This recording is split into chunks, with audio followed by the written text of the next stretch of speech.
Hey there YouTube, this is sjm4306 back with another review video. This time I'm looking at a IceFox, I believe it is, action cam.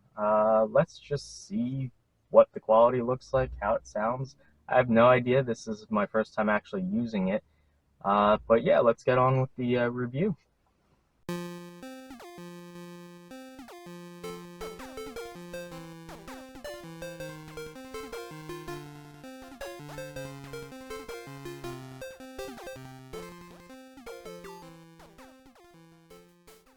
Hey there YouTube, this is sjm4306 back with another review video. This time we're taking a look at another action cam. I reviewed a number of these in the past, so I'm just going to come right out and say this. This is most interesting not for its features. Pretty much mostly what caught my eye was the price. So the MSRP price is $100 about, but there's currently a 50% off coupon, which is insane. So this guy is $50. And yeah, it has dual screens. Obviously, this is going after kind of the GoPro market. It is a UHD 4K action camera, so take that as whatever you might. A lot of these tend to upscale and whatnot, but what I find these actually useful for is not necessarily for like super high quality video, but like using these for like time lapses for my 3D printer and whatnot, because they often come with multiple batteries, SD card support, so you can just stick a massive card in there and have it record for like hours at a time. And yeah, so these are actually really cool for, ironically enough, not necessarily doing action camera stuff, but doing like long exposure, random time lapses and whatnot. So anywho, and it's always good to have one of these. They have like a waterproof case, so you can do whatever you might want to do in a watery place. You can film yourself at the beach, etc., whatever. And especially at $50, like that's insane. Okay, anyway, let's just get over that. This does have Wi-Fi built in, mostly for like, I guess, if you don't want to use this tiny screen for setting it up or for reviewing footage.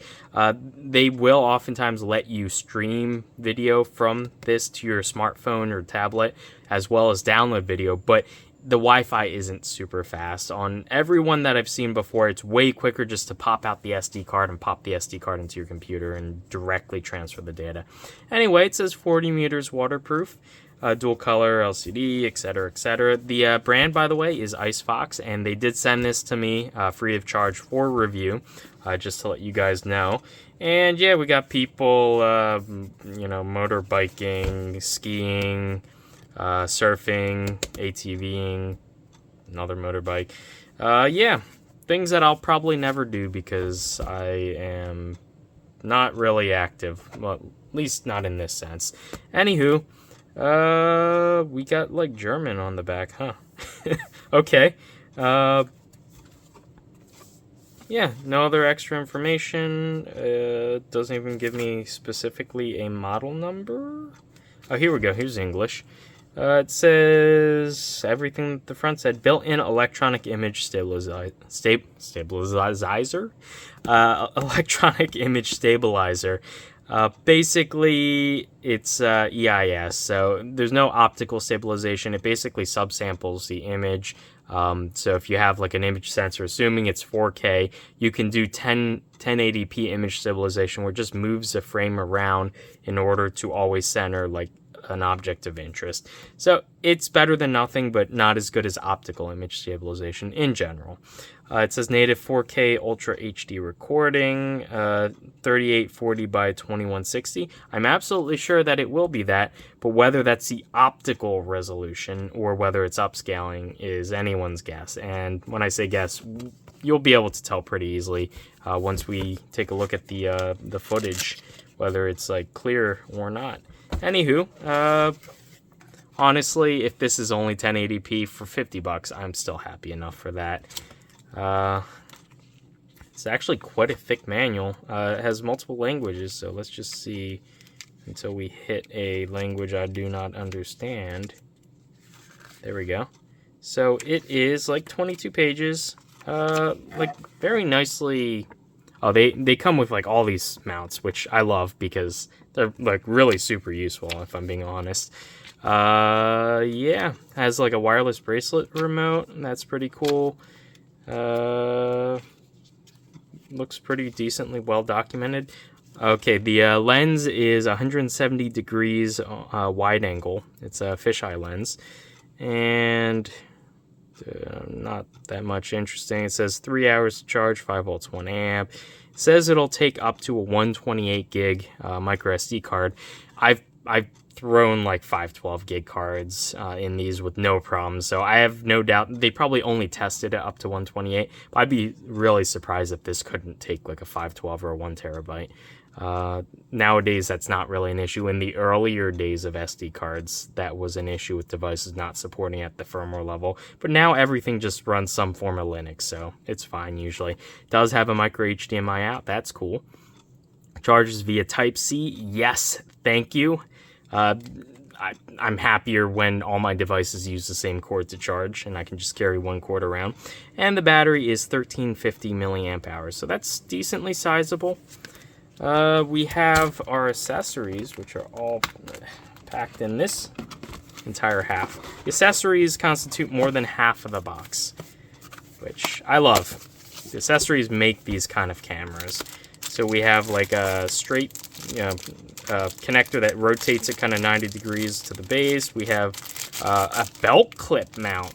That's interesting. Okay, I haven't gotten a belt clip mount yet for one of these. And I love that all these are cross-compatible, so if you get one action cam, they're all going to work with all the other ones. Looks like we have the wrist strap for the remote. We have like a little stubby connector. We have a 1/4 inch mount elbow connector that's like adjustable. We have a mount that has like a screw terminal and then these little clip things that you can like tie ropes through. We have the USB-C cable. Always good to have an extra one of those. We have a kind of right angle mount with like the easy quick release clip sort of thing. Has like sort of one of these clips. We have another shorter right angle kind of mount.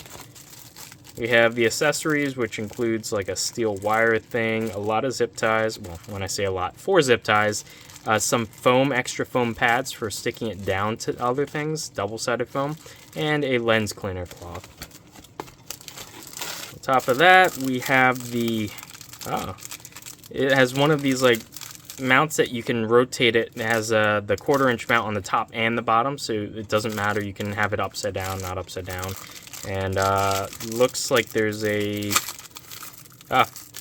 charging base. Yes, not all of these have this. So some of them you have to put the battery in. You can only charge one battery at a time inside the unit. This has its own charging base. Yes, we'll take a look at that in a second. That's awesome. Yeah, like I was saying, this is just like a clip-on case. We have another one of these quick mount, adhesive backed ones. We have a bunch of straps, Velcro as well. Those are good to see. We have like a handlebar mount for like a bike or a motorcycle, and it does have a rubber insert so it doesn't damage your handlebar. That's really nice. We have the remote itself, which is going to be one of these, I believe these are RF. And yeah, the battery's already inserted. Press a button, it does whatever the button, similar button that would be on the unit is. Has 4 screws, it takes a CR2032. On the ones I've tested in the past, with not excessive use, the batteries only last about a year in these. But they're cheap and widely available, so I'm not that bummed out about that. Good that it uses a CR2032. We have the back of the case. It looks like it's pre-inserted into the front. The back, which has like a hinge, metal hinge, which is good to see. A rubber, like a pretty thick rubber gasket, and foam little stoppers in the corners to like press it against the front. It does have holes, interestingly enough. Oh, I guess this is like a separate back. There's probably a back already installed on here. This is to like put a strap through it. It's interesting, and there's a protective little film on the back there, but yeah. Ooh, jeez. That is it. That is it for the box of goodies. I do want to see there is like some kind of pamphlet at the bottom here. Activate the warranty by scanning this, whatever, etc., etc. And certainly last but not least, we have 2 batteries. And the charger for this is a double battery charger, so you can charge both at once. That is fantastic, especially if you're doing time lapses. You can have one charging while the other one's in use, etc., and just keep infinitely swapping them out. Yeah, 3.7 volts, 1350 milliamp hours, has a nice pull tab to get it out there. And these are, I'm pretty sure I have batteries that are like this exact size, and I can drop into this guy from my other cameras. But yeah, those are always nice to have more than one. And now I have like 4 of them. So we have one of the mounts already pre-mounted to here. It has like these really nice thumb screw adjustments so that you can tweak it. I really like the GoPro mounting system. Really well thought out and designed. And the plastic's actually like ABS, like really nice ABS, so expect that to be able to take some falls. We have, so sometimes the buttons in these waterproof cases are like too spongy because of like the waterproofing O-ring and the rubber ring. These actually have like a really nice click to it. You can hear it. And like really good positive feedback. I like that. They're not mushy at all. We have the protective film, ASMR time. There we go. Stick that over the QR code here. We have another film. It looks like on the inside as well. There is like a shroud, like a plastic shroud. This guy feels like plastic. No, it might be glass. It feels cold. Yeah, I think this is glass. So that would be nice. Already has fingerprint smudges on it. We have the clasp on the top, which, let's see, you have to pull up. That's, yeah, it's not too hard to do. It does slide a little bit side to side, and you have to make sure it clears that button, obviously. But yeah, it's not like really hard to do, but it gives like a very nice definitive like click when it's actually down, so that's nice. The case should just open now. We have to overcome the rubber strip here, and we have the camera itself, which is sliding out. The camera has protective film on both sides, on the front LCD and on the back one. And already got smudges. Yeah, these screens are going to get smudged up. That's just an inevitability. Buttons are nice and clicky. It has the OK/power button, a power indicator, menu button, and the down. And I'm going to guess the menu button also is like an up-down sort of thing within the menus, but we'll see in a second. There's like a speaker hole. Looks like the molding is a little bit off. There's some like, what'd you call that? Like sprues, or not sprues, but flashing. That's the word I'm looking for. This is injection molded. There's a little bit of flashing. This is very light, I will say, without a battery in it. Now there's another protective film over the lens itself. That's good to see. So yeah, it's very light. Plastic feels decently strong though, at the very least. I mean, they have some like QC issues with the little holes here, but that's not going to affect any functionality. We have the USB-C cable, the micro HDMI out. It's just marked HD out. And the micro SD card slot, there's 3 holes, I'm guessing for like a speaker. 1/4-inch mount. It has one of these doors. I like the doors that are captive, that slide out and remain connected. But honestly, yeah, as long as you have fingernails, you can usually get these open without too much trouble. But yeah, the door, I understand why it's designed like this. It's to make it as small as possible. If you had to use a mechanism, it would make the whole unit thicker and bigger. There's a bit of foam to keep the battery in there, and I can see the battery contacts. There we go. Battery contacts and some sort of QR code, I guess they use for manufacturing. And I see the LCD ribbon connector. So I'm just going to shove a battery in here. Hopefully it's charged. And there we go. These always bulge a little bit when you insert the battery because of the foam and how thin the plastic is.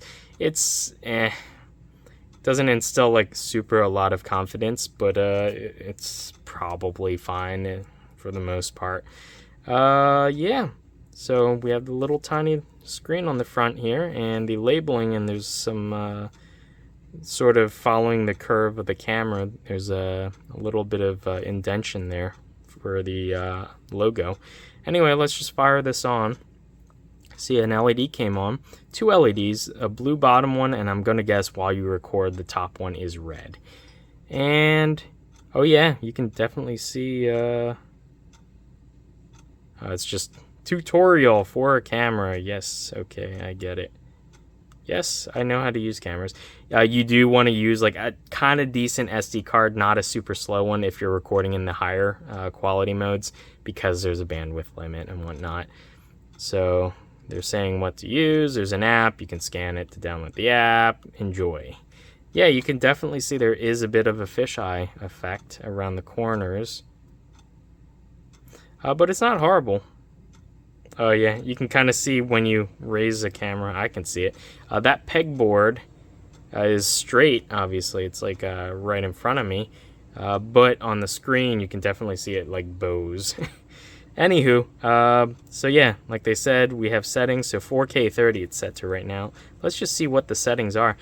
This is almost exactly like one of the cameras I reviewed in the past, actually pretty recently. But yeah, we have 4K 30, 60, 2.7K, 1080p, 1080p 120. Gonna have to test that out. 1080p 60, 30, and then 720p 240. That, I can do some maybe high speed stuff. We'll see. But yeah, 720p, I can go up to 240 FPS. That's interesting. Yeah, lots of settings. I'm pretty happy with that. Just 4K 60. Let's just go all in. Oh, yeah. So when you go to 4K, you lose the electronic image stabilizer. Yeah, because you have to have a subset of the image. So if I go to 1080p 60, it turns on again. And yeah, so it's interestingly enough, you check it to turn it off, not vice versa. But EIS is on. Distortion correction is on. I guess that's for the fisheye effect. So when you actually go to take footage, it should correct that kind of in software. We have auto white balance, exposure, manual exposure setting. We can go up, down, plus, -3. Metering mode, average, center, or spot, and matrix. The UI is really easy to use, by the way. It's just icons on the left to go through like the major categories, and then you just scroll up and down. It's very like responsive. I've seen some really sluggish touchscreen. This is capacitive. Very good touchscreen like responsiveness. Video quality, we're gonna want to go high, obviously. Sharpness, high, sure, why not? ISO, auto, time watermark. I don't ever really care about leaving a watermark covering part of the image. Record audio, you can turn that on and off. So I'm guessing, I wonder if you can use this as a dash cam. That would actually be pretty cool. If I go into settings, I can rotate the image. So if I have this mounted one way, you can have it, rotate 90 degrees or 180, I guess. Oh, no, it's just going to do, 180 degrees. It doesn't do 90 degrees. Oh, that would have been cool. Then you could take some portrait stuff. Anywho, we have Wi-Fi, and you can, enter your login and connect it over Wi-Fi. Light source frequency, auto's fine. I mean, I'm in the US, so 60 hertz. LED indicator, you can turn it on and off. It's off, the blue light's off. It's on, blue light's on.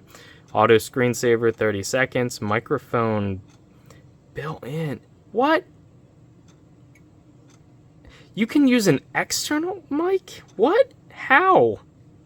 Okay, I'm gonna have to look in the manual for that. If you can use an external mic, that's usually really good, because the internal mics on these, especially when you put them in the waterproof case, they're useless. But if you can use an external mic, heck yes. We're just gonna do built-in, I guess, for starters, and see how it sounds. Auto power off, 3 minutes. Button prompt middle. Okay. Language English. Time format, month, day, year, because I live in wacky country. Time set, date set, I'm gonna have to go through this. I don't know off the top of my head. Format, if you have an SD card inserted. Device info, software version 1.1y. The model number, by the way, is D68VA, and that's what it's saying it thinks the time is, which is not correct actually. And factory reset. So yeah, overall, looks like it's pretty easy to use. Yeah, that's if you want to review footage that you took in the past. I do not have an SD card even inserted, so it shows you the amount of time remaining when you insert a card and the amount of time that is elapsed in your current recording, your battery indicator, and your mic. Clicking on these doesn't do anything, but if you just tap the center, it will make the menu go away. Looks like because of the aspect ratio, it's shorter, stubbier than the screen, so you get black bars. The screen actually extends a little bit more above and below. You get vertical or horizontal black bars, but that's okay. Yeah, and the image looks pretty clear. Usually these you have to switch if you want to use the front camera. I believe it's usually like you press and hold one of the buttons. So if I press and hold menu, I've switched to the front, and hi, and there you guys are. Yeah, and then now I'm looking at the front. Now if I want to switch again, press and hold menu, and it should take me back, and it did. And if I just do a short click, it takes me to a quick menu where I can access two of the things I can access anyway. The third one is a sort of quick menu that's more, it's more infographic, I guess. You can do time-lapse modes. You can do like a slow, I guess like the slowly mode, I'm guessing, is the higher speed modes. Auto, burst, timer. So yeah, there's like a lot of settings here. Down button is probably why? Nope, it's switch mode. So that's video, but 4 times as slow. I'm guessing that's like the higher, the 120 FPS mode or something. Loop 4K. So this just toggles like different recording modes. Lapse, photo,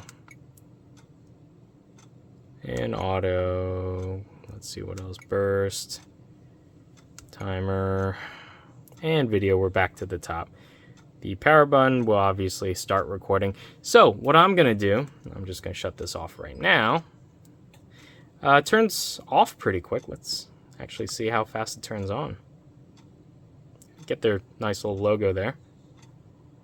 And it's about like 5 seconds, so it's not super fast, but this is actually decently fast enough. It's not like so slow that it would irritate me in general. So yeah, it did during that time get a little bit warm. So there might be some heating issues, especially if you have this in the case. But I guess if you're underwater, that probably acts as like a heat sink or something. But yeah, screen's a little bit warm. Not really worried. I haven't been recording. I was just going through the menus. I forgot to show you guys the charging case. So you just pop the batteries in. There are 2 lights. It says channel 1, channel 2, and it'll charge both batteries off of USB-C. So that's really cool. It says 4.2 volts at 0.75 amps max, and it says ×2, so I'm guessing it charges at 750 milliamps per battery. So that's not super fast, but you can always just leave these trickling on the dock, and that should be fine. The battery should have protection in them, so yeah, that's actually really cool. I like that they included that. So anyway, let's get back to it. So what I'm going to do is actually take this and record a bunch of video on it, and see pretty much everything. What's the video quality like? What's the mic sound like? What do the pictures look like when I take pictures with this, like a camera? Any problems with micro SD cards, charging rate, video output words, etc., etc. Just going to put this through the paces, and then I'll show you guys some random montage of things that I've filmed and or photographed. So I'll be back in a sec. See you guys.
Okay, so I guess to start off with, apologies to the manufacturer IceFox. I've had this guy for quite a while. I ended up actually taking it onto a wedding up to New Hampshire, and I got some footage for that. Some of it's kind of private, so unfortunately I'm not going to be showing any of like the ceremony or anything like that, but I did take some interesting time lapses from my hotel room, and so hopefully you guys enjoyed that footage. But yeah, all in all, so I'm going to temper expectations. I don't believe that this is a 4K, like the native sensor image data is 4K. I think it's probably somewhere around 1080p realistically, and it must be upsampling the image in order to get to 4K, which doesn't really give you extra detail when you do that. But I forget who said it, but I really like the idea of there are no bad products, only bad prices. And I believe, as of the filming of this, I think the price point was like about $50. $50 for a GoPro-like action camera with pretty much all the main features that you see in like the at least $100 price range for these kind of action cams. I would say that's a pretty good deal still. Just temper your expectations. Expect this to be a 1080p or lower, like image quality. Expect to be ready for kind of the body to, not to have the best plastic quality. It's okay when you put it in the case. It's fine. This case is robust. I pretty much expect this never to die if it's in the waterproof case. As soon as you remove it, the plastic quality, it's okay. I don't think the build quality of this is necessarily indicative of like $100+ price range, but for $50, I think this is actually a pretty good steal. Overall, pretty happy with it, considering the price. If I can't remember if $50 was I think it was the price, the sales price. If this goes up too much more than that, and then I would have to reconsider whether or not this is actually worth it. I think for $50 though, this is plenty fine. Getting like Wi-Fi, having the dual LCDs, having 2 batteries with a battery charger dock, that's awesome. Having the wireless controller, all the accessories, being able to mount this to pretty much everything. It's fantastic in that respect. I did notice this is not, it makes sense. A lot of these action cameras are this way. These are made for bright, sunny environments. As soon as you start getting into like dusk, the image quality tanks on here. You get a lot of compression artifacting. The sensor itself, I'm guessing, is pretty small, so each pixel doesn't collect like a lot of light. So your low light performance is pretty bad, if I'm being honest. But so long as you're using this, I guess, for the intended purpose, motorbiking, skiing, snowboarding, whatever, I'm guessing that this is going to be sufficient. As long as there's plenty of light, this can give you okay. This can give you okay footage. I would say though that if you want the most bang per buck, getting a used smartphone with a like decent set of optics, a couple generations behind flagship phone, will probably still outperform this. You may or may not be able to get one of those for under $50, like around this price point though. So it depends what exactly you're looking for. The optics, I think, maybe a limiting factor here. It does have a fisheye lens, and it does do some like fisheye correction in, I guess, software, or maybe, I don't know if it does it in hardware, but there is an option to toggle that on and off, and it probably very likely adds distortion to the image. It does have a pretty decent wide field of view though, if you like fisheye kind of capture. But yeah, overall, pretty happy with this considering the price of $50. There is like a Wi-Fi compatible app. I've used them in the past. They're all going to be the same. They're just reskins of the same basic software. Didn't bother installing it here. I don't really like installing software from like random developers I've never even heard of before. But undoubtedly, this is just going to be basically opens like a web server then that your phone attaches to, and then this sends files like chunks at a time. It's pretty slow. It's pretty painful. You're way better just popping the SD card out. By the way, if you transfer data through the USB from the internal SD card over USB, it's pretty slow. I think it was probably 15 megabytes per second, something like that. So not super fast. So it's definitely USB 2.0. So much better off just taking the card out and putting it directly into a USB 3.0 card reader, or just any kind of SD card built into your machine, and directly transferring it that way. That's way better. User interface, I thought, was actually pretty good, amongst the best of these touchscreen ones. Way better than just using these buttons. The ones that don't have a touchscreen are kind of finicky to use. The touchscreen interface on this is actually pretty good. I would definitely rate it above average for action cameras. Battery life was, let's see, so 1080p 30, which is normally what I recorded anyway, because my video editing software can't go higher than that, so there's no point in me recording higher than that. Recording 1080p 30 for about an hour dropped 1 bar out of the 3 bars on a battery, so roughly 33%. So that means recording at that same rate should yield me about 3-ish hours of recording time, which is pretty respectable. It took, I tried it with up to a 64 gigabyte card. I don't have any larger cards on me, and it read it without issue. I have no doubt that this would be able to read a much larger card. Very, very rarely nowadays is that a problem, reading up to 512 gigs, no issues. I can't guarantee it. I don't have a spare card to actually test with, and I don't want to take one of my cards from my tablet and have to erase everything in order to reformat it in this. So I'm not going to do that. But yeah, I would bet pretty good money on that this can take up to at least 512 without issue, as long as it's a good quality card, because the bit rates on these, even if the image sensor isn't natively 4K, it definitely records at higher bit rates, even if it's upsampling. So it's a lot of data getting written to the card. So you're going to want to stick a decent card in here. So yeah, overall, pretty happy with this.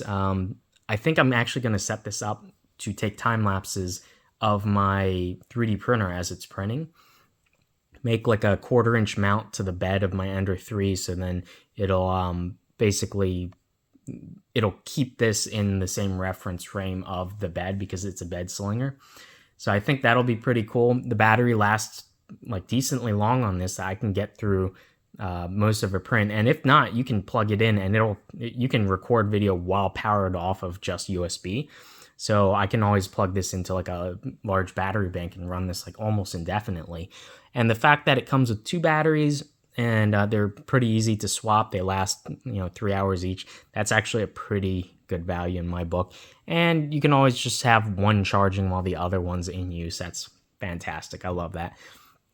One thing I did notice is there are indicator LEDs that come on. I believe they're on the side here. Just turn this on. Yeah, there you go. You can see they do light up and flash if you're recording, but if you're slightly off axis, they're to the camera, I can see it, but my eyes, I can barely see that blue light lit up there, and the screen will time out and shut off while it's recording.